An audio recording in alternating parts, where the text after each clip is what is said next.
आपका सभी का स्वागत करते हैं और हम ज़्यादा समय वेस्ट ना करते हुए मैं सीधा सर से डिस्कस करना चाहूँगी। जैसा कि सर ने बताया, सर आप दिल को खुश रखने में माहिर है, मैं यही बोलूँगी। सर ये बताइए, जैसे कि आजकल हार्ट स्ट्रोक का इतना ज़्यादा खतरा बढ़ रहा है, हार्ट अटैक की तो सबको मालूम ही है। छोटे-छोटे बच्चे सर इतने ज़्यादा डेथ हो रही है, आप थोड़ा प्लीज़ इसे बताइए क्या इश्यू ऐसे हो रही है, क्या लाइफ साइकिल ऐसा हो चुका है कि ये सब चीज़ें बढ़ रही हैं। इवन मेरे भी 2 छोटे बच्चे हैं, कभी-कभी डर भी लगता है, प्रेशर नहीं बनाती बिल्कुल भी, सब चीज़ बताइए। मैं देख पा रहा हूँ कि बहुत सारे आज हमारे पास क्राउड है दैट इज यंगर जनरेशन की क्राउड। मैं सोच भी रहा था कि इनको ये बता कि हार्ट अटैक जब मैं आया था फील्ड में तो लोग ये बोलते थे कि 40 इयर्स 50 इयर्स 60 इयर्स से ऊपर है उसी को हार्ट की बीमारी। इनफैक्ट अगर कोई यंग पेशेंट अगर हमारे ओपीडी में आता था और मुझे डाउट लगता था कि उसको हार्ट की दिक्कत है और जहाँ मैंने उसको कुछ हार्ट के टेस्ट लिख के दे दिए तो उसको लगता था कि नहीं, कहीं ना कहीं कोई गलत काम हो रहा है मेरे साथ, मुझे तो हार्ट की दिक्कत हो ही नहीं सकती है। मैं 2016-2017 की बात करा रहा हूँ। अब ऐसा है कि यंग पेशेंट्स बहुत सारे यंग लोग खुद आते हैं मेरे पास बताने के लिए, सर मुझे आप मेरा हार्ट का टेस्ट करो, एवरीथिंग कर लो कि मेरे को कोई ब्लॉकेज है कि नहीं। क्योंकि हार्ट अटैक अब age is not a barrier for heart attack. हर एज ग्रुप के पेशेंट्स को हार्ट अटैक आ रहा है। इनफैक्ट कुछ दिन पहले की बात है, 15-16 इयर्स के एक लड़का था who he had heart attack. 20 to 30 years के एज ग्रुप में तो बहुत कॉमन हो गया, मोर देन 30 एक्सट्रीमली कॉमन। तो 42 इयर्स अभी भी एक admit patient 42 years of age, he has undergone bypass, open heart surgery होती है, he had 7 blockages in his heart. So age is not a barrier. Lot of patients are there who are younger and who has heart attack. Now question is कि young patients में heart attack क्यों? Now this is a very good question. फिर हम लोग इस पे discuss करेंगे कि हम लोग कैसे पता चलेगा कि हम लोग एट रिस्क हैं कि नहीं है, या हमें करंट में कोई प्रॉब्लम नहीं, वो भी इम्पोर्टेंट है। सो जहां तक रिस्क की बात करें, मैम सबसे इंपॉर्टेंट फैक्टर है लाइफस्टाइल। तो लाइफस्टाइल चेंज हुआ है। आज आप लोग सब मानेंगे कि आपके बच्चे जो हैं वो डाइट हैबिट्स की अगर हम लोग बात करें तो नॉर्मल जो रोटी सब्जी पहले चलता था वो अब वो नहीं चलता। पास्ता पिज्जा बर्गर के नीचे तो बात ही नहीं होती है। ठीक है, जंक फूड, सबको जंक फूड ही चाहिए। ठीक है, एक तो वो बहुत इंपॉर्टेंट फैक्टर है। दूसरा stress is very important factor. Younger generation से ही, मेरा खुद का बेटा 9 इयर्स का है, वो 3rd क्लास में, पता नहीं कितने सारे ओलंपियाड के उसने एग्जाम्स दे दिए हैं और इतना स्ट्रेस रहता है उसके ऊपर ओलंपियाड का, स्पेशल कोर्सेज कर रहा है वो ओलंपियाड के लिए कि इवन सब में उसे टॉप भी आना है। टॉप तो नहीं है, अगर किसी में अच्छा परफॉर्म नहीं किया तो फिर कुछ स्ट्रेस रहता है कि यार आपने अच्छा परफॉर्म नहीं किया, फिर क्लास में किसी और ने परफॉर्म किया तो वो एक अलग स्ट्रेस है कि यार वो अच्छा परफॉर्म कर रहा है, मैं अच्छा परफॉर्म नहीं कर रहा। Competition that is also very important factor. फिर ऑब्वियसली से थोड़े सा हम लोग और ओल्डर एज की बात करें 20-30s में, फिर स्मोकिंग अल्कोहल बहुत कॉमन हो गया है। सो आजकल स्कूल के ग्रुप के बच्चे ही 18 इयर्स 10-12 में ही स्टार्ट स्मोकिंग, सो वो भी बहुत इंपॉर्टेंट फैक्टर है। चौथा फिजिकल इनएक्टिविटी अभी बहुत इंपॉर्टेंट फैक्टर है। पहले लोग थोड़ी दूर जाने के लिए भी वॉक करके जाते थे। मेरी कजन है, वो शायद यहाँ से सामने ललित जाने के लिए भी शी नीड्स अ कार, वो पैदल नहीं जा सकती। सो वो एक इंपॉर्टेंट फैक्टर है कि अब लोग फिजिकल एक्टिविटी नहीं करते। और 3rd 5th बहुत इंपॉर्टेंट है कोलेस्ट्रॉल में। सो पहले हम लोग ये देखते थे कि जो ओबीज हैं, ओल्डर एज ओबीज जो मोटे हैं, उन्हीं में कोलेस्ट्रॉल लेवल ज्यादा है। अब younger patients who are lean and thin, they are lean and thin, बहुत पतले हैं बट कोलेस्ट्रॉल लेवल्स बहुत ज्यादा है, जो बैड कोलेस्ट्रॉल है। So we have 2 types of cholesterol in our body, good cholesterol and bad cholesterol. जो bad cholesterol levels है that is very high. So ये सब रिस्क फैक्टर्स हैं जो पहले उतने ज्यादा नहीं थे, अब बहुत ज्यादा है, जिसकी वजह से जो हार्ट अटैक के प्रॉब्लम्स हैं वो यंगर जनरेशन में काफी कॉमन आ गए। ना आप पूछेंगे कि सर कोविड का क्या बोले, कोविड वैक्सीन का क्या बोले, मुझे पता है कोई ना किसी के दिमाग में तो क्वेश्चन होगा ही होगा। इसमें कोई डाउट नहीं है कि Covid had direct effect on heart. ये बहुत सारे पेपर्स हैं और हम लोग का तो पर्सनल एक्सपीरियंस है। सो कोविड की वजह से खून गाढ़ा होना और उस गाढ़े खून की वजह से बॉडी में क्लॉट बनना, it's a very very common finding और ये नोन फैक्ट है। वो क्लॉट बॉडी के किसी भी हिस्से में बन सकता है, वो क्लॉट हार्ट में बन सकता है, वो क्लॉट ब्रेन में बन सकता है and rest of the body में भी बन सकता है। हार्ट में बनेगा so it will cause a heart attack, brain में बनेगा तो it will cause a stroke, जैसे आपने कॉज स्ट्रोक से। सो ब्रेन के अटैक को भी कॉल इट स्ट्रोक, हार्ट के अटैक को भी call it heart attack. Covid में इट्स वेरी कॉमन। जहां तक कोविड वैक्सीनेशन की बात कर रहे हैं हम लोग, सो आई थिंक ये डिबेट का टॉपिक है मैम कि कोविड वैक्सीनेशन से ये अटैक के चांसेस हो रहे हैं कि नहीं हो रहे, बट इसमें कोई डाउट नहीं है कि कोविड की वजह से हार्ट अटैक के चांसेस डेफिनेटली इंक्रीज हुए हैं। ये हम लोग 2016 की बात कर रहा था, 16-17 में इतने ज्यादा नहीं थे ना younger patients, but after Covid there are lot of young patients who are having heart attack. Sir अभी इतना एडवांस हो गए हैं, हम टेक्नोलॉजी को पीछे नहीं छोड़ सकते, लाइफ स्टाइल को भी इम्प्रूव नहीं कर सकते हैं, तो फिर क्या करें? क्या करें? ठीक है, सबसे पहले तो ये जानना जरूरी है कि करंट में मेरे को कोई प्रॉब्लम है, हार्ट की प्रॉब्लम है। And there are very few test और बहुत बेसिक टेस्ट है which is easily available anywhere, जो हमें ये बता देगा कि करंट में हमें कोई हार्ट की प्रॉब्लम है कि नहीं है, या फिर फ्यूचर नियर फ्यूचर में हमें हार्ट की प्रॉब्लम हो सकती है कि नहीं हो सकती, यही जानना है। सो बेसिकली एक ईसीजी होता है which is a very common test, सब जानते हैं। एक 2D इको होता है जो कि हार्ट की सोनोग्राफी होती है, जो हार्ट की फंक्शन के बारे में बताता है। थर्ड एक इंपॉर्टेंट टेस्ट होता है जिसको हम लोग बोलते हैं treadmill test, TMT is the short form. Treadmill तो आई थिंक बहुत सारे लोग जब जाते होंगे तो बस TMT। सो एक TMT एक टेस्ट होता है जो हमें ये बता देगा कि करंट में हमें ब्लॉकेज है कि नहीं है, या फिर फ्यूचर में हमें ब्लॉकेज आने के चांसेस है कि नहीं, हार्ट अटैक आने के चांसेस है कि नहीं। ट्रेडमिल टेस्ट हमें बता देगा। तीन टेस्ट, चौथा टेस्ट है कोलेस्ट्रॉल लेवल। कोलेस्ट्रॉल अगर आपका हाई है तो इसका मतलब आप एट रिस्क हैं हार्ट की बीमारी होने के लिए। सो ये चार test is more than sufficient for a time being, starting में आपको बताने के लिए कि करंट में प्रॉब्लम है कि नहीं है, या फ्यूचर में हो सकती है। सो पहले ये टेस्ट हम लोग यूजुअली 50 इयर्स के ऊपर रिकमेंड करते हैं, बट आजकल कोई भी 20 इयर्स के ऊपर पेशेंट आ रहा है, मतलब चेस्ट पेन लेके आ रहा है, हम लोग उनको बोल रहे हैं कि गेट दिस टेस्ट एंड अब भी नहीं करेंगे 30, 35, 40 में, तो no it is very very to get these tests positive. And as far as cholesterol is concerned, 20 to 30 age group में भी कोलेस्ट्रॉल लेवल्स बहुत है। सर जनरली मैं अपनी पर्सनल बात करूँगी, मैं सेकंड वेव में मैं बहुत ज़्यादा बीमार हो गई थी, लेकिन तब के बाद में मेरी काफ़ी लंबी स्टेरॉइड चली। अभी मेरे पास अभी क्या है सर, अभी मैं नॉर्मल बैठी हूँ, सबको नॉर्मल लगेगा, अगर चेक करेंगे तो मेरा 100+ पल्स आएगा, वो मेरा फिक्स हो गया है। सो क्या हाई पल्स रेट भी इफेक्ट करता है? पल्स रेट शुरू कर रहे हैं। So we have discussed heart attack. So what is heart attack? Heart attack को आई थिंक आप सभी लोग समझ रहे हैं जितना मैं एक्सप्लेन कर रहा हूँ। नाड़ियों में ब्लॉकेज हुई, चेस्ट में पेन हुआ, एंजाइना पेन या हार्ट अटैक आया, तुरंत हम लोग कैथ लैब में गए, जैसे आशीष जी बता रहे थे। कैथ लैब में हमने एंजियोग्राफी की, पता चला ये 90% ब्लॉक है, 100% ब्लॉक है, हमने खोल दिया, स्टेंट डाल के खोल दिया, फिर बाईपास करा दिया। So this is heart attack. Now जो धड़कन की प्रॉब्लम है, that is a completely different problem. So अब it is not related to heart attack. So हमारे हार्ट में जैसे ट्यूब्स होते हैं, जैसे ब्लड फ्लो होता है, जो ब्लॉक की वजह से हार्ट अटैक आता है, वैसे इलेक्ट्रिकल वायर्स में होते हैं। इलेक्ट्रिकल वायर्स में कुछ प्रॉब्लम होता है तो उसकी वजह से धड़कन रिलेटेड प्रॉब्लम होती है। इसी की स्टडी को इलेक्ट्रोफिजियोलॉजी बोलते हैं, जैसे आशीष जी बता रहे थे। So heart is not related to heart attack. Now coming to धड़कन रिलेटेड प्रॉब्लम। अब हम लोग कोविड की बात करें, कोविड का भी डायरेक्ट इंपैक्ट है धड़कन में। सो कोविड की वजह से लो हार्ट बीट और हाई हार्ट बीट दोनों हुआ। बहुत पेशेंट्स आए हमारे पास लो हार्ट बीट लेके, और बहुत पेशेंट्स आज भी आ रहे हैं। जैसे कोविड के पहले मैं बिल्कुल नॉर्मल था, कोविड के बाद सेम सिम्टम कि मेरा पल्स रेट बहुत ज्यादा रहने लगा, and this is a very common problem, अभी डॉक्यूमेंटेड प्रॉब्लम। सी सो ये है। सो अब क्वेश्चन ये है कि नॉर्मल हार्ट बीट कितना होता है? Normal heart beat 60 to 100। लेकिन अगर आपके हार्ट को 110 या 120 बीट्स पे काम करना पड़ रहा है तो वो तो डेफिनेटली आपके हार्ट के लिए नुकसान है। हार्ट अगर 60 बीट्स पर मिनट, मतलब 60 बार काम कर रहा है 1 मिनट में, और एक बार एक उसी पेशेंट किसी और में 120 बार काम कर रहा है, तो हार्ट पे तो लोड पड़ रहा है। सो lower the pulse rate is better. 60, 70, 80 is perfect. हाँ, जब हम लोग ट्रेडमिल करते हैं, आप एक्सरसाइज करेंगे, स्विमिंग करेंगे, साइकिलिंग करेंगे, तो डेफिनेटली पल्स रेट इंक्रीज होता है। सो 120, 130, 140, 150 हो जाता है। That is also normal. But अगर रेस्टिंग पल्स रेट, जैसे आपने कहा मैं बैठी रहूंगी तो भी मेरा पल्स रेट 100 रहेगा। So resting pulse rate should not be more than. अगर है, that means it is not a good thing. मैं ये नहीं बोल रहा कि आपको हार्ट की प्रॉब्लम है, but this is not a good thing. So you need to decrease your pulse rate. Pulse rate कम करने के बहुत सारे तरीके हैं, अपार्ट फ्रॉम मेडिकेशंस जो कि आपके पल्स रेट को कम कर सकता है। Yoga, exercise, physical training, gradually ये सब चीज करते करते मेडिटेशन, आपका पल्स रेट कम होगा। एक मैं बताऊंगा, एथलीट्स जो होते हैं, कोई गेस कर सकता है कि एथलीट्स की पल्स रेट कितनी होती होगी? जो एथलीट्स होते हैं, फुटबॉलर्स होते हैं, स्विमिंग करते हैं, उनकी पल्स रेट कितनी होती है? कितनी तक?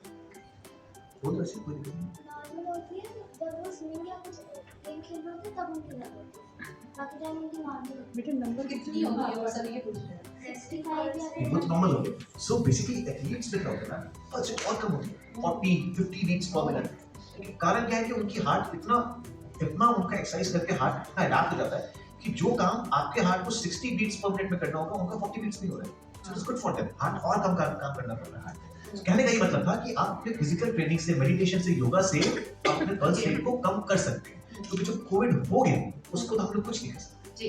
बट हाँ, डेफिनेटली मेडिकेशंस लेके भी हम लोग उसमें पल्स रेट को कम कर सकते हैं। तो सर जैसे ओवरवेट इफेक्ट करता है? Obesity has direct impact on blood pressure, sugar and pulse rate.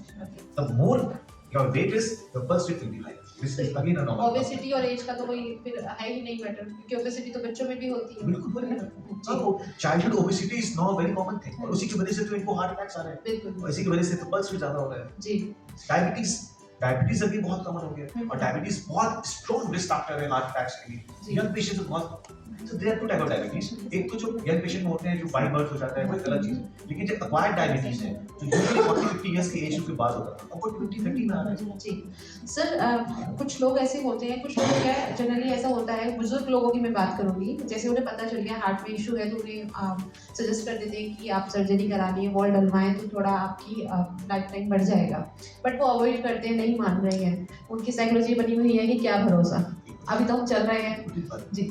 सो अब आपने वैल्व का बात किया, अब मैंने हार्ट अटैक बोल दिया है, अब मैंने धड़कन के बारे में बता दिया है। हार्ट में एक और स्ट्रक्चर होता है उसको बोलते हैं वैल्व्स। अभी वैल्व्स जो है this is completely different structure और इसको हार्ट अटैक से कोई लेना देना नहीं है, इसको धड़कन रिलेटेड प्रॉब्लम से कुछ लेना देना नहीं है, ठीक है। ये जो वैल्व की प्रॉब्लम है अगेन दो तरह की प्रॉब्लम हो सकती है, एक तो बाय बर्थ जो कि बाय बर्थ बच्चे अगर नीला पड़ता है या सांस फूलता है उसको निमोनिया हो रहा है बार-बार, उसका मतलब कोई ना कोई हार्ट की दिक्कत होती है, वो सिंपल एक 2D इको से पता चल जाता है। सिंपल टेस्ट 2D इको से विल कम टू नो कि हार्ट में कोई प्रॉब्लम है कि नहीं वैल्व। उसके लिए तो आपको इमीडिएटली ऑपरेशन कराना पड़ता है, उसमें आप कुछ भी नहीं कर सकते, तो भगवान के दिया है जो बाय बर्थ हो रहा है।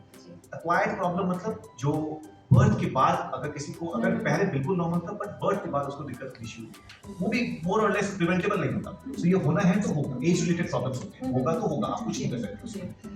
बट अगर कोई प्रॉब्लम हुई है, वैल्व में सिकुड़न आई है, वैल्व में लीकेज आया है, तो उसको ट्रीट करना बहुत आसान है। अगर उसको हम लोग ट्रीट नहीं करेंगे सो लाइफ जो है अगर ट्रीट अभी आज सुबह मैंने इको किया है, उन्होंने 1987 में वैल्व की सर्जरी कराई थी, 2 वैल्व रिप्लेस किया था, आज I think more than 30 years हो गए हैं या भाई ज्यादा हो गए, he is absolutely fit and fine.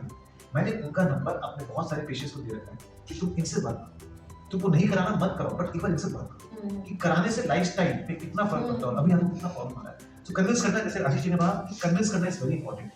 Convince आप उसके फायदे के लिए करें, तो सर्जरी से रुलाने से काम नहीं चलेगा। If you have a problem you need to treat it.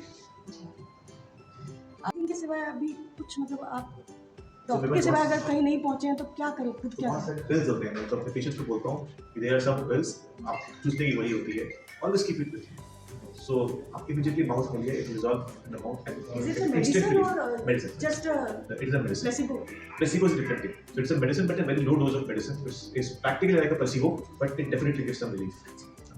But उससे पहले तो कोशिश है पेशेंट योगा से और अपने आप को अच्छे से एनवायरनमेंट चेंज करके अपने अटैक्स के चांसेस को कम करें। पैनिक क्योंकि अभी बहुत सर्कमस्टेंसेस ऐसे हो गए ना कि आप किसी भी चीज से पैनिक हो सकता है, वॉर होने वाला पैनिक हो गया। बिल्कुल मैम, एब्सोल्युटली। तो कुछ चीजें हैं जो कि अनअवॉइडेबल थी। लोग बोलते सब काम तो करूंगा ही ना, सब मैं काम कैसे छोड़ सकता हूँ, स्ट्रेस तो रहेगा, काम करूंगा, मुझे नहीं स्ट्रेस, स्ट्रेस तो सबको रहता है, बट ठीक है, एज फार एज पॉसिबल जो चीज हम लोग कर सकते हैं अपने चेंजेस वो हम लोग करें। लाइफस्टाइल चेंजेस तो करिए पर लेकिन मेडिसिनल भी आप सर एक कंडीशन है, 46 इयर्स से उनका हार्ट एनलार्ज है, मेरे एक नोट थे, अभी उनका 2-4 दिन पहले फ्रैक्चर हो गया था, अब क्या उनको ऑपरेशन कराना है, अब उनको OT ले जाते हैं, उनका पल्स रेट 110 12 आता है, डॉक्टर फिर वापस ले आते हैं कि जब तक स्टेबल नहीं हो गया नहीं करेंगे, तो फिर 1 वीक हो गया है। ठीक है सर, अब जो आपने जो बताया मैम, तो अभी तक मैंने जो भी बताया वो डिफरेंट है, आप जो सिम्टम बता रहे हैं वो डिफरेंट है। अब जो आपने बताया वो हार्ट फेलियर, तो हार्ट अटैक बता दिया, कार्डियक अरेस्ट बता दिया, मैंने साइलेंट अटैक बता दिया, धड़कन रेट बता दिया, व्हाट इज हार्ट फेलियर? अब हार्ट फेलियर एक अलग चीज है। हार्ट फेलियर में क्या होता है कि आपको चलने पे सांस खुलेगा, तो पैरों में स्वेलिंग आएगी, तो फेस पे स्वेलिंग आएगा, आपको लेटने पे सांस खुलेगा, वर्कम के साथ खांसी आएगा। ये उन पेशेंट्स में होता है जिनकी पंपिंग क्षमता 35% से कम हो जाती है, जो कि 2D को से पता चलेगा, ठीक है। सो प्रॉब्लम क्या होता है मैम, कल एक पेशेंट देखा मैंने, उसको 2008 में उसको बता रखा है कि पंपिंग क्षमता 25% है, उसको 2008 से बता रखा है कि you require a operation which will increase your pumping power of the heart. 15 साल हो गए, उसने वो चीज नहीं करी। अब जब कल परसों आया तो उसने एक्सट्रा जो करना है आपको।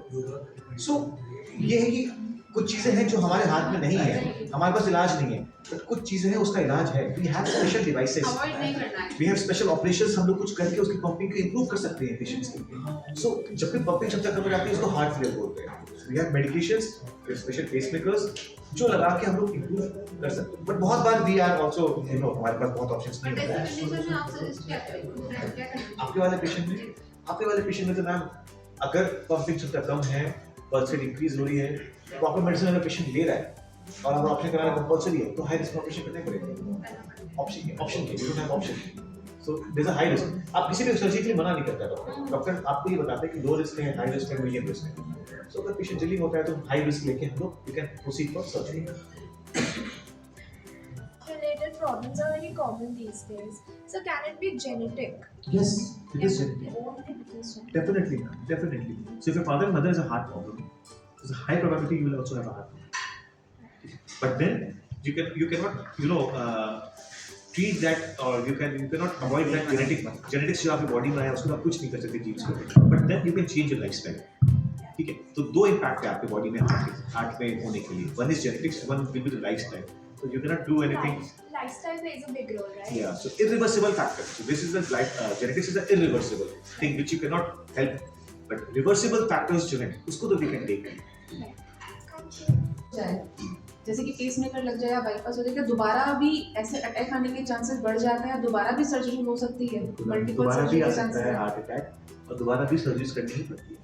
बहुत बार बाईपास वाले पेशेंट्स को स्टेंट लगाना पड़ता है, बहुत बार स्टेंट वाले पेशेंट्स को बाईपास लगाना पड़ता है। तो सर ये डायग्नोस होने से पहले क्या कोई ऐसी सजेस्टिव चीज़ है कि ऐसा करें तो इसकी चांसेस कम? लाइफस्टाइल हम बात कर रहे हैं, डाइट पे जो हम लेते हैं कि घी कम खाना चाहिए, बोलते हैं घी बिल्कुल नहीं लेना, लेकिन कहते हैं लेना भी चाहिए। मेरा एक पेशेंट है, एक से बहुत सारे पेशेंट्स हैं, उसने एक्सेंट सब डाल दो आप, उसके सब ठीक है, 10-15 डेज बाद आएंगे, फिर वाले बोलेंगे सर इनको समझाइए अभी भी स्मोक कर रहे हैं, 15 दिन पहले स्टेंट डाला है। स्मोक तो वैसे भी नेगेटिव है, जैसे घी और जो अपन कहते हैं कि वो भी डेफिनेटली जो डाइट में कहते हैं कि होना ही चाहिए, लेकिन कई बार वो तो कोलेस्ट्रॉल है।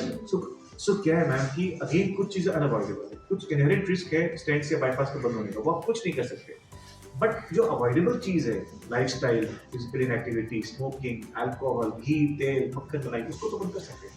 सर अभी केस रिसेंटली डिस्कशन हो रहा था, मेरी फ्रेंड का ही है, कि उनकी मम्मी का कोविड के बाद में अचानक से उनकी सांस फूलनी शुरू जैसे कि सिम्टम्स आते हैं, उनको जैसे ही हॉस्पिटल लेके गए आईसीयू में एडमिट कर दिया कि इनके तो हार्ट में दिक्कत आ गई और इन्फेक्शन है लंग्स में। इन्फेक्शन लंग्स का रिमूव हो गया, लेकिन हार्ट अभी तक भी स्टेबल नहीं है, वो अभी भी वेंटिलेटर पर ही है। तो वेंटिलेटर से अगर 1 घंटे के लिए हटाते हैं तो वो वापस उनकी इन कंट्रोल है, तो वो और उसमें कोई डिजीज, कोई इन्फेक्शन नहीं आ रहा है, तो वो हार्ट फेलियर कंडीशन पे है या हार्ट फेलियर नहीं है वो। तो अब उसका क्या हो सकता है? उसका ये मैम कि ग्रेजुअली वर्क हार्ट, बॉडी क्या है मैम कि कोशिश करता है कि जो भी आप बॉडी पे आप स्ट्रेस दो या कुछ भी करो, तो ग्रेजुअली अपने आप को रिकवर करने की कोशिश करता है। जैसे किसी को हार्ट अटैक आ गया है, कुछ भी हो गया, पंपिंग 60 से 30% आ गए, एक बार तो बहुत सिम्टम्स होंगे उसको, बट देन बॉडी के मैकेनिज्म्स होते हैं, कॉम्पेंसेटरी मैकेनिज्म होता है कि वो उसको धीरे धीरे अडैप्ट करने की कोशिश करता है। तो जब तक वो अडैप्टेशन वाला फेज नहीं आता, तब तक उसको सपोर्ट चाहिए in sense of ventilator, in sense of कुछ मेडिकेशंस। और अगर बहुत बार किस्मत अच्छा है तो सपोर्ट से बॉडी ने अडैप्ट कर लिया तो निकल आते हैं पेशेंट्स। बहुत बार बॉडी अडैप्ट नहीं कर पाती, बॉडी इतनी स्ट्रांग नहीं होती, नहीं होता। रिलेटेड है, मतलब अगर माइंड बहुत ज्यादा खुश है तो भी हार्ट डिस्टर्ब हो जाएगा, नहीं, बहुत ज्यादा खुशी नेगेटिव है तो भी, अगर खुशी में भी हार्ट अटैक आ जाते हैं, बहुत ज्यादा खुशी भी बर्दाश्त नहीं होगी किसी से, तो नेगेटिव पॉजिटिव दोनों का इफेक्ट हार्ट पर जरूर जाएगा। तो जो मेडिटेशन, योगा और आजकल की हार्टफुलनेस, माइंडफुलनेस की जो प्रैक्टिसेस चल रही हैं, तो क्या वो डायरेक्ट हार्ट पर इफेक्ट करती है after disease, diagnosis of disease? अगर हो गया कि पता है तो क्या इनसे इसको इम्प्रूव किया जा सकता है? मैम इसमें कोई डाउट नहीं है कि अगर गुस्सा करते हैं, एंगर करते हैं, इमोशनल स्ट्रेस होता है, तो डायरेक्ट इम्पैक्ट है, एंड दैट बहुत कॉमन है। इमोशनल स्ट्रेस में अगर आपने गुस्सा किया, पेशेंट हैड हार्ट अटैक, कितने पेशेंट्स आते हैं हमारे पास, वो बोलते हैं कि सर ने वो तो गुस्सा कर दिया था, चिल्ला दिया था, मुझे सीने में दर्द होना शुरू हो गया। तो ऐसे डॉक्टर की अब हम क्या बोले, कब टेस्ट करवाएं, क्योंकि कई बार वास्तव में हार्ट डिजीज सुनते ही डर तो लगता है। एनुअली टेस्ट होने चाहिए, जो मेडिकल टेस्ट होता है, टेस्ट करवा लेना चाहिए, एनुअली कराना ही चाहिए। Thank you.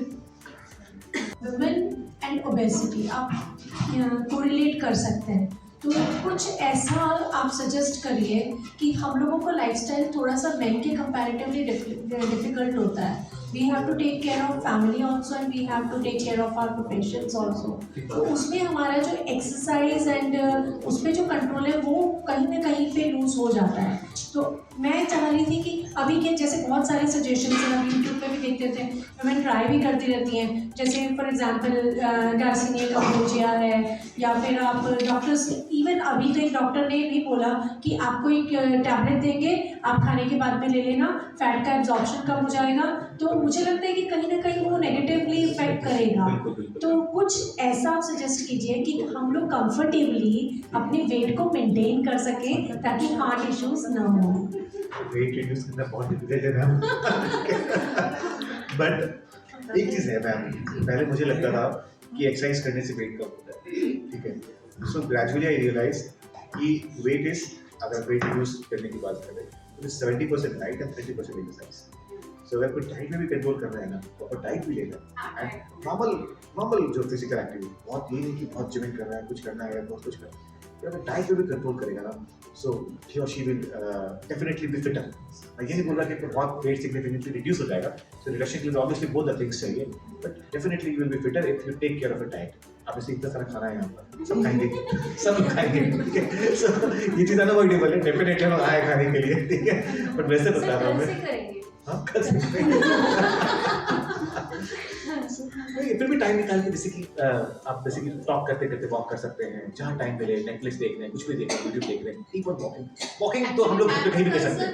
ये है सारा काम करते ही है ना, तो वो भी तो फिजिकल एक्सरसाइज ही है, उससे अलग भी फिर उनका वॉक पे भी जाना है। सर एक्चुअली डबल स्ट्रेस होता है, देखो डुअल बर्डन तो है, चाहे वो ऑफिस एंड घर दोनों का स्ट्रेस बढ़ के वो वेट पे ही आता है। बिल्कुल मानता हूँ। सो जनरली अगर घर में हम काम करते ही हैं, इवन जो वर्किंग नहीं है, हाउस वाइफ हैं, इधर उधर काम करके घर में 4-5 किलोमीटर वैसे भी चल रहे हैं, ठीक है, उससे अलग भी फिर उनको वॉक भी करना कितना करेगा इंसान? सर ट्यूशन ये कहा कितना करेगा? और कितना वही है ना कैपेसिटी। सो दो चीजें मैम, एक बहुत शायद लीन एंड थिन बंदा होगा और आप देखेंगे तो फिट नहीं है वो, बहुत फिर भी हेल्दी होगा, but is more fitter. So being fit is more important. लेकिन मैम ये भी है अभी कि जेंट्स को ज़्यादा हार्ट अटैक आ रहा है क्योंकि फीमेल बोलने नहीं देती है, ऐसा होना चाहिए, इमोशंस शेयर, इसका मतलब कि वो अपने इमोशन शेयर नहीं करते, हाँ फीलिंग्स नहीं शेयर होंगी तो वो कहीं ना कहीं तो स्ट्रेस बढ़ेगा ना। और कोई क्वेश्चन यदि sir I have one question sir, varicose का प्रॉब्लम और हार्ट हेल्थ का कुछ कनेक्शन है कि नहीं, डिफरेंट चीज है। So varicose is a different thing and heart is a completely different. Varicose is nothing to do with heart. Varicose मतलब क्या है कि वेन की जो हार्ट जो पैरों की नस होती है, ठीक है, वो ब्लड सप्लाई नॉर्मली वेन्स नीचे से ऊपर भेजता है against the gravity. So against the gravity नीचे से ऊपर कोई भी आएगा, वही क्वेश्चन था क्या आपका भी, जो भी वेन्स जो ब्लड फ्लो आएगा नीचे से ऊपर अगेंस्ट द ग्रेविटी, बहुत प्रोलॉन्ग स्टैंडिंग होने की वजह से हम लोग का जो जॉब है, अगर ऑपरेशन टेबल पे है तो वी हैव टू स्टैंड, 3 घंटा चलेगा, 4 घंटा चलेगा, वी हैव टू स्टैंड। उनमें पेशेंट्स उनमें वेरिकोज वेन बनने के चांस ज़्यादा होते हैं, तो कोई घबराने वाली बात नहीं होती है। Varicose is a very simple thing, और प्लास्टिक स्टॉकिंग्स वगैरह पहनने से बहुत ज़्यादा हो गया, आजकल तो बहुत एडवांसमेंट्स आ गए हैं lasers. So varicose is not a big thing, but it has nothing to do with heart.